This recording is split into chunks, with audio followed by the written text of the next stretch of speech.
झुक्क्याउनलाई, जनता झुक्क्याउनलाई, जनतालाई बेवकुफ बनाउनलाई हामी स्पष्ट आधार ल्याउँछौँ, हामी देखाइदिन्छौँ शासन चलाउनलाई कसरी शासन चलाउनुपर्छ भन्ने सब बकवास कुरा होइन यो। औला बनाउन सक्नुहुन्छ उहाँहरूले, कानुन बदल्न सक्नुहुन्छ, संविधानका धाराहरू बदल्न सक्नुहुन्छ उहाँहरूले, इन्स्टिट्युसनल रिफर्म गर्न सक्नुहुन्छ, संस्थागत सुधार गर्न सक्नुहुन्छ उहाँले। राष्ट्रिय सभामा उहाँको व्यक्तिहरू छ। जनताले सर्वाधिक मन पराएका नेता हुन् राष्ट्रपाका पार्टी सभापति रवि लामिछाने।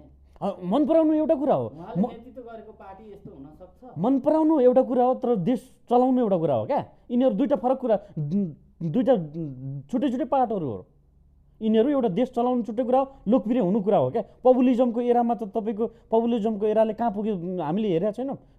दुनियाँका तपाईँको के अरे युक्रेन कहाँ पुग्यो, अर्को देश कहाँ पुग्यो, अर्को देश कहाँ पुग्यो। एउटा नार्कोक्रासी, एउटा गन्जेडीहरूले शासन चलाउँदाखेरि, एउटा फटाहरूले शासन चलाउँदाखेरि कस्तो हुन्छ हामीले बुझेका छैनौँ। यो साँच्चीकै देश र जनतालाई अझै पछाडि धकेल्ने, सत्य कुरा भन्नु पर्दैन, जनतालाई अझै बेवकुफ बनाउने तपाईँको फेसबुकको अल्गोरिदमले देश चलाउने हो। देशको माटो बुझ्नु पर्दैन, देशको समाज बुझ्नु पर्दैन, यसको स्पष्ट भिजन र खाका के हो बुझ्नु पर्दैन। 3 अर्ब तपाईँको के अरे चालु पुँजी भएको देशमा कसरी देश बनाउँछन्, नचाहिने कुरा गर्ने हो। यसको आर्थिक मोडेल के हो, यसको इकोनोमिक मोडेल के हो, अब त्यो राष्ट्रिय पुँजीको व्यवस्थापन कसरी गर्ने हो, होइन युवाहरूलाई यो देशमा रोजगारी कसरी गर्ने हो, शिक्षा स्वास्थ्य र रोजगारीको निःशुल्क ग्यारेन्टी कसरी गर्ने हो, यो कुराहरूको केही खाका छ?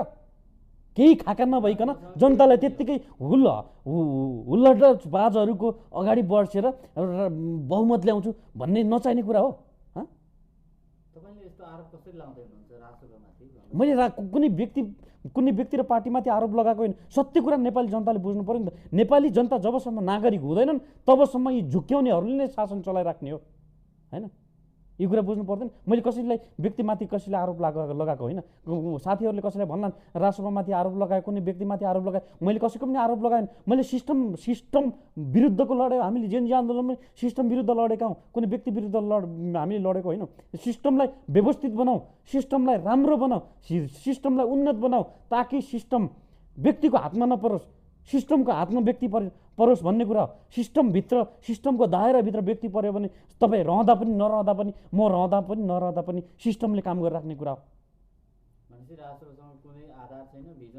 केही पनि छैन।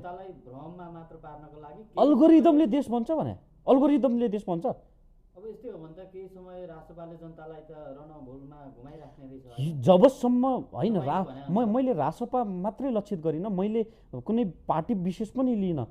जबसम्म यो देशका जनताहरू नागरिक हुन चाहँदैनन्, जबसम्म यो देशका जनता तपाईँको एउटा के अरे उत्कृष्ट डेमोक्रेसीमा प्रवेश गर्दैन, तबसम्म यस्ता हुलडबाजहरूले, यस्तो झुक्क्याउने बाजहरूले शासन चलाइराख्ने हो। यो विषयमा कुनै दुई मतै छैन।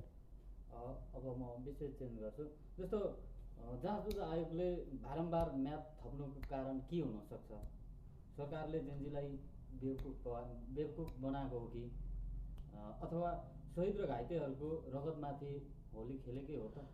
एउटा कुरा एकदम स्पष्ट नेपाली जनतालाई स्पष्ट पार्नुपर्छ, बारम्बार स्पष्ट पार्नुपर्छ।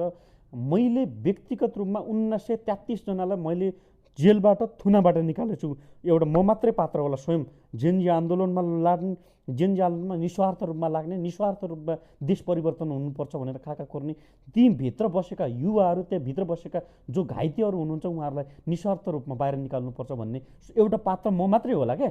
कानुन, न्यायपालिका, तपाईँको गृह मन्त्रालय र महाधिवक्ता कार्यालयमा बारम्बार घुमेर बारम्बार गएर निकाल्नुपर्छ, बारम्बार छुटकारा दिनुपर्छ, बारम्बार तिनीहरूलाई निकाल्नुपर्छ भनेर म मात्रै होला क्या। त्यति पीडा भोगेको छु क्या। सेन्ट्रल जेलबाट, व्यक्तिगत रूपमा जेलबाट निस्केर कल गर्छन् साथीहरूले।